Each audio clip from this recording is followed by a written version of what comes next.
There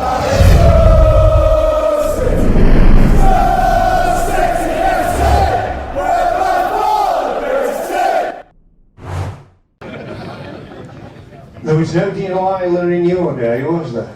No, but there's one or two nice blondes.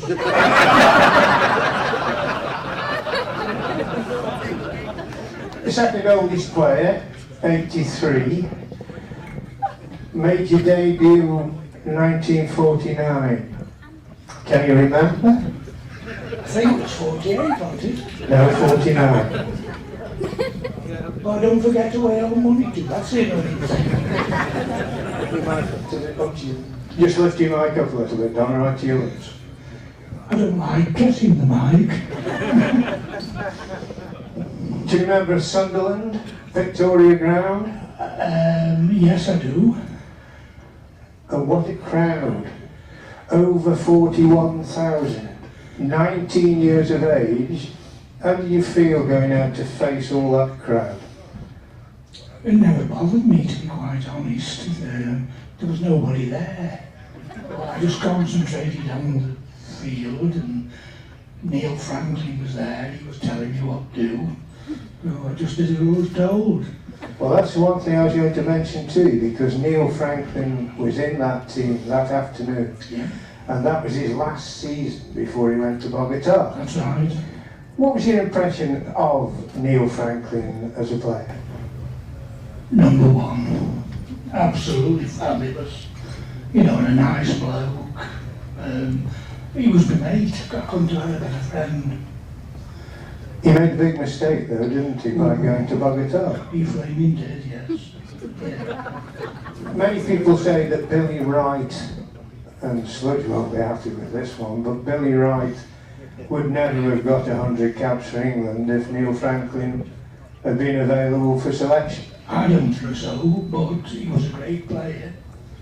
Very right was, but you know, Neil's fabulous and a nice man as well.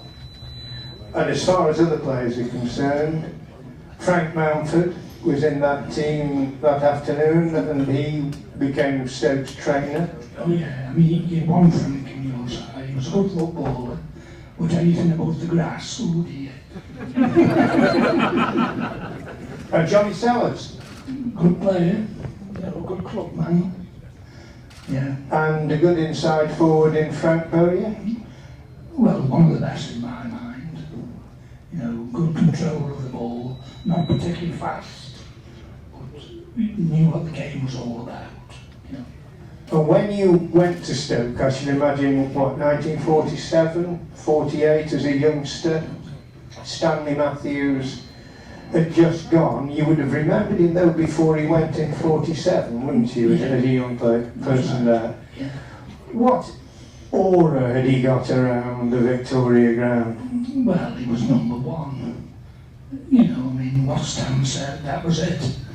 You know, I mean, even a practice match, obviously we were boys, but if we got the ball, if we passed it to anybody, we just hit it. But if he passed it to Stan, he just rolled it gentle.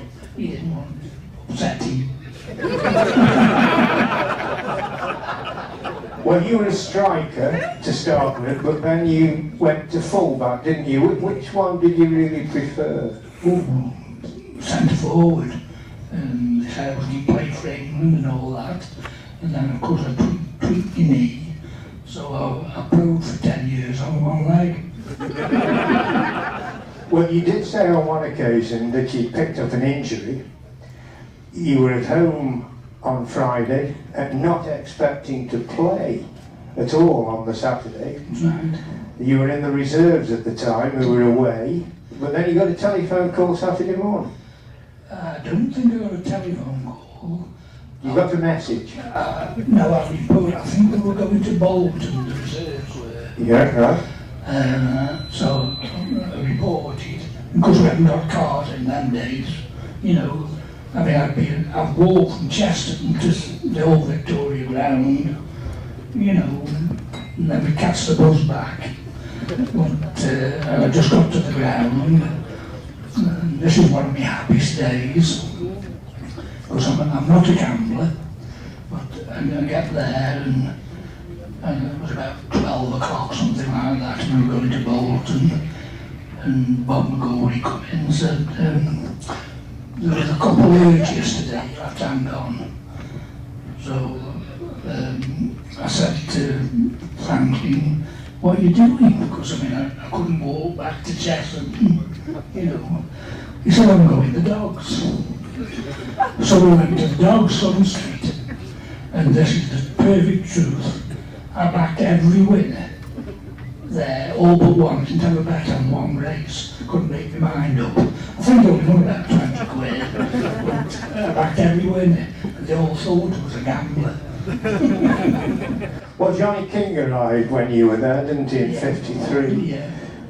5'7", a mini Peter Crouch. Yeah. What were your thoughts on Johnny King?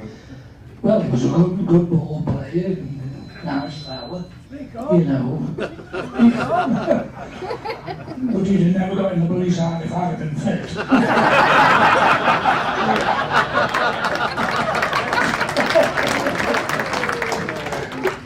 You moved on to Crewe though in 1956, didn't you? Yes, I did hobble along, yeah. And then, when you think back over your career, Don, is there anything that you would change? Well, if it hadn't been for me knee, they said I was going to play for England and all that. So, anyway, I more or less had my time at Crewe. At Stoke, I played on one leg. So I went to Crewe, that was the old third division. And I could walk around, it was a double. The old third division. So Harry Patrick come, he was manager of Rochdale then. So would I go to Rochdale? So I went to Rochdale and Rochdale, yeah. And that was it? Yeah, I did play for the Vale a little bit, but I was only, I needed the money. Ladies and gentlemen, Don Whiston.